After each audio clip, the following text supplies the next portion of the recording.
L'hypocrisie de l'Union européenne, notamment de la France et de la Belgique, qui s'éveillent soudainement aux souffrances de l'Est de la République démocratique du Congo.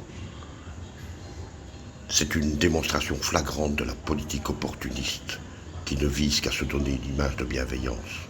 Ces pays, responsables en grande partie de la situation chaotique dans cette région, de par leur histoire coloniale et leurs intérêts économiques persistants, n'ont pas hésité à détourner les yeux pendant des décennies. Aujourd'hui, quand la guerre ravage des populations innocentes, quand des enfants tombent dans les pièges de la violence et de l'exploitation, certains partis politiques français et belges s'empressent de brandir la cause des Congolais comme un étendard de bonne conscience. C'est incongru. Ces mêmes partis ont pendant des années ignoré les appels à l'aide ou les ont relégués au rang de simples informations de fond, sans urgence, sans priorité.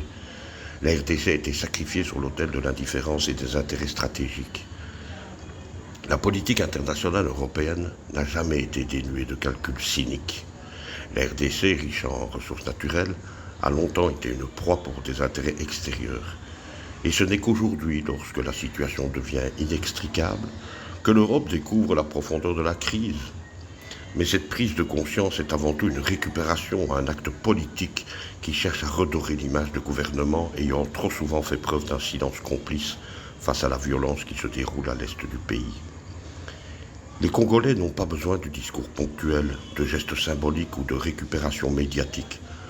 Ce dont ils ont besoin, c'est d'une action concrète, d'une véritable responsabilité historique et d'un engagement à long terme pour résoudre les racines de ce conflit. L'Europe doit reconnaître que la RDC n'est pas un terrain d'expérimentation pour ses politiques et ses intérêts. C'est un pays qui souffre et qui mérite le respect et la dignité que l'histoire coloniale lui a trop souvent niés.